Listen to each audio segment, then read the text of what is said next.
Welcome to Pick Up and Deliver, the podcast where I pick up an audio recorder when I get off the train and deliver a podcast to you as I walk home.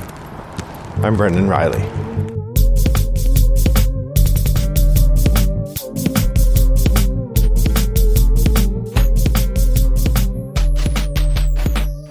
This is a special episode of Pick Up and Deliver, as I am recording it not on my way home from the train, but on the way home from my children's school. Today being a Friday, I only have to go into my professor job and work on campus if I have meetings, which I do not today. So instead I will be working at home today. And so I took the time to walk the kids to school and thought I'd record a podcast on my way home. Conveniently, it's the same distance as the train, because the train and the school are about the same distance away from my house. So today, it's February 16th, by the way. It is 35 degrees here in suburban Chicago, so a lovely day. Hat and jacket, no gloves. I know that the highlight of the podcast is the weather report and my clothing report, so you can appreciate that. So when I used to blog, and I kept a blog pretty regularly for about 8 years, and then often sporadically for another 2 or 3.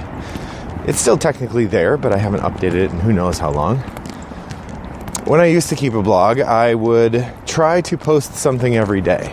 And I had a couple habits, things that I would post once a week that made it a little easier to get a post up every day, Monday through Friday. But I got in this habit where I would just get up in the morning and I would look at my morning news and I would write something.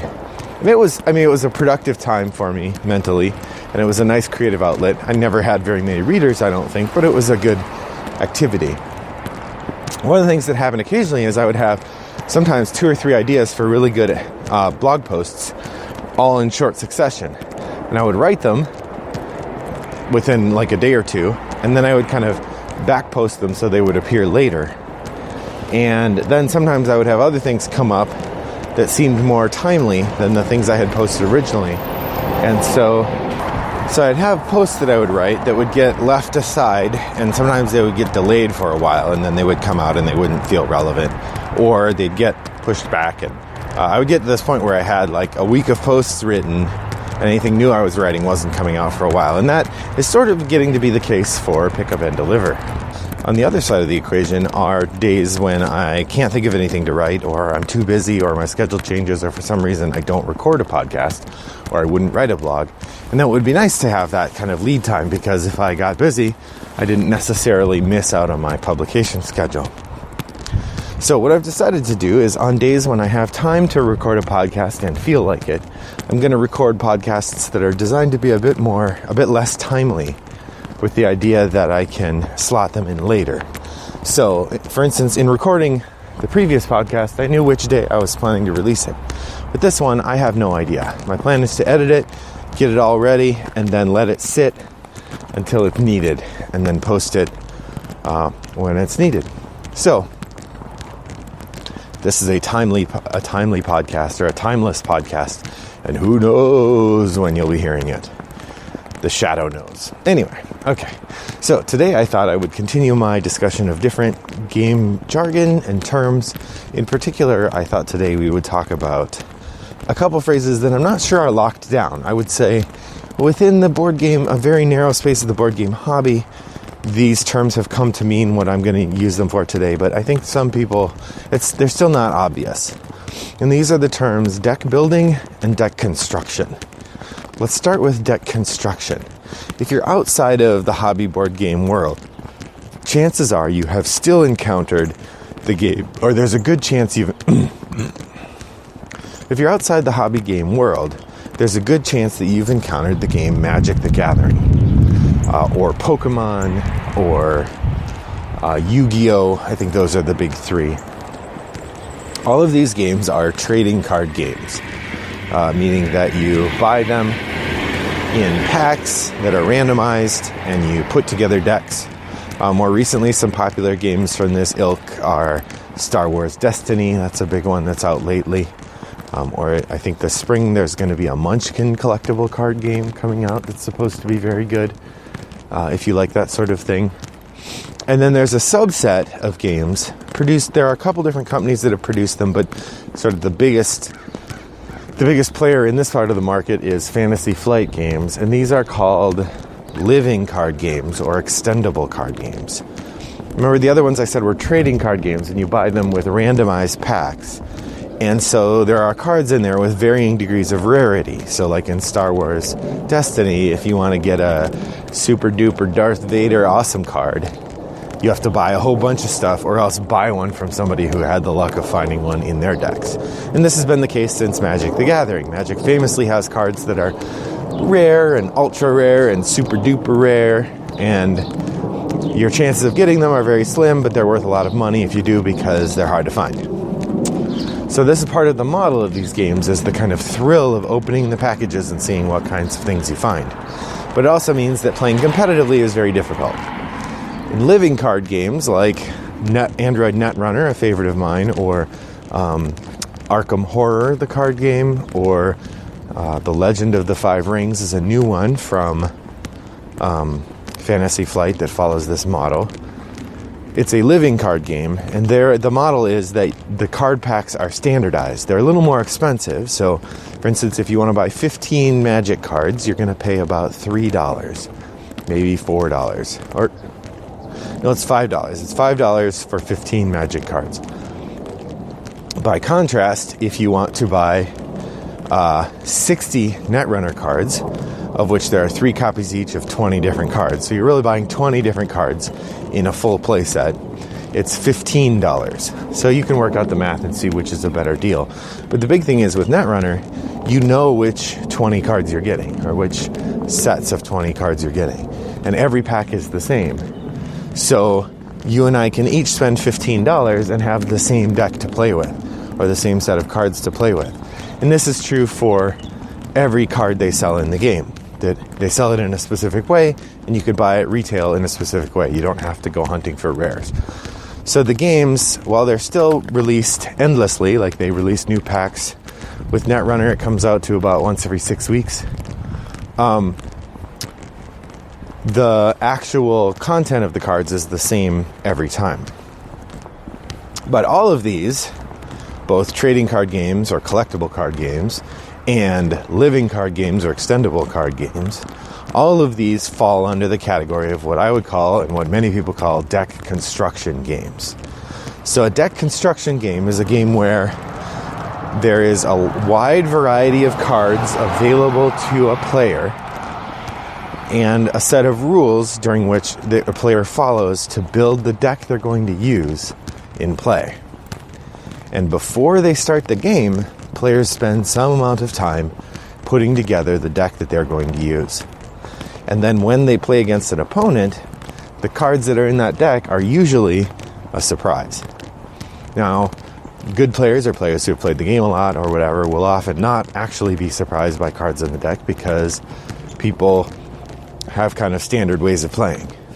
But the idea is that part of the game is putting together your set of cards you're going to bring. Now, there are parallels in other hobbies. Miniatures games generally have this aspect to them. If you're going to play Warhammer or War Machine or Star Wars X-Wing or Star Wars Armada, in these games you put together your army and you bring your army to the table, and your opponent doesn't know what army you're bringing. And the pieces that you bring to the table might have surprises in them. Although usually I think you have to reveal everything you have right at the beginning of the game. Except maybe, I don't know, special cards or whatever. So those are, the card games version of that is what I would call the deck construction game. By contrast, there's another term that's used widely in gaming called deck building games. And a deck building game, the granddaddy of these is Dominion, although you could also look at, say, Marvel Legendary is another one that's pretty common, or one of my favorites is Arctic Scavengers. Deck building games are built around a different approach. You have a set of cards at the beginning of the game that's the same as the cards everyone else has. Usually there's about 10 of them. On your turn, you're going to draw some number of them, 5 usually, and the cards will give you access to resources. In Dominion, the resources are generally purchasing power, or coins, and victory points. I think that's it. In something a bit more complicated, Like Marvel Legendary, there's fighting power and there's purchasing power. That's a pretty standard one. Or in Clank, which I'll come back to in a minute. In Clank, you get purchasing power or fighting power or movement power. There are 3 different kinds. So each card provides some of these resources, and generally you play the cards and build up the resources, and then you can use them. Some games, it matters what order you play the cards in. Like if you have one like Marvel Legendary, when you put down a card that's got the technology symbol on it, if you play another card with the technology symbol after that, then you get a bonus on the second card. So it matters what order you play them in. But a lot of games it doesn't. So then when you've built up the buying power and the fighting power or whatever, the fighting power usually goes to fighting some sort of monster or accomplishing some sort of task. The buying power allows you to buy cards from a market.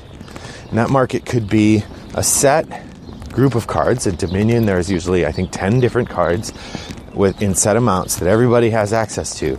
And you can buy whichever cards you can afford. And then when you buy that card, it goes into your discard pile.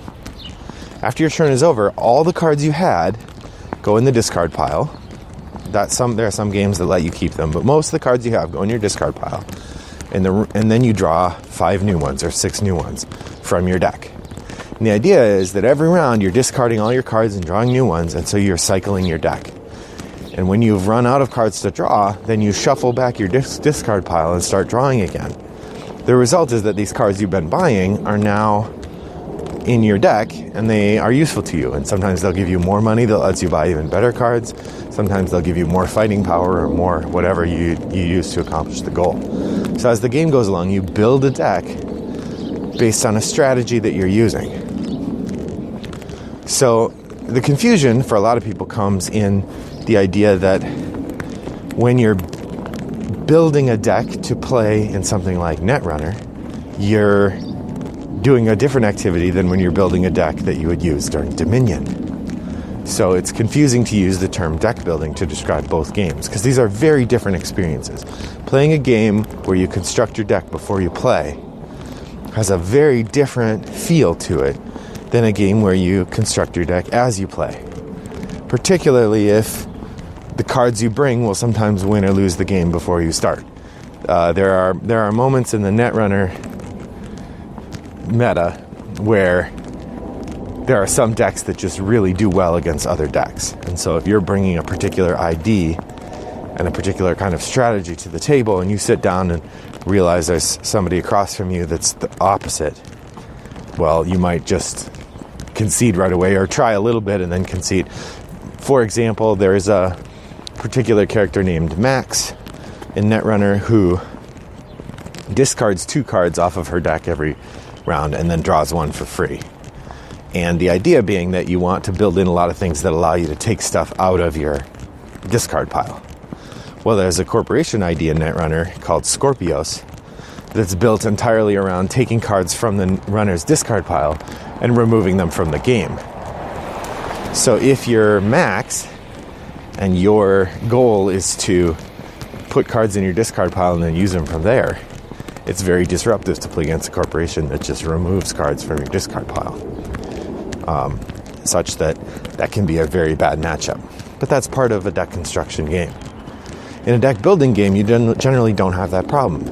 Deck building games are usually about making an engine that does something and trying to be a bit more efficient at it than your opponents are.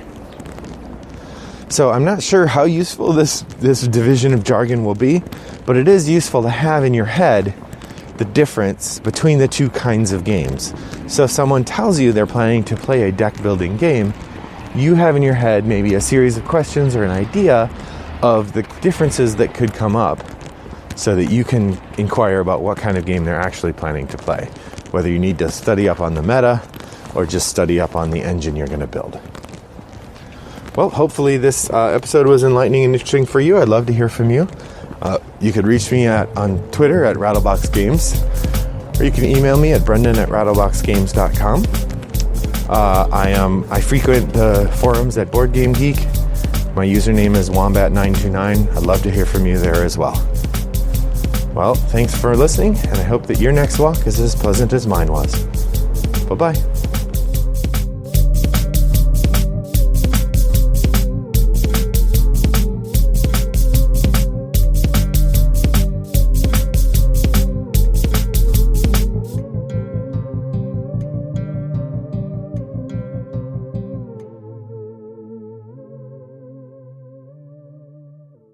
Brought to you by Rattlebox Games.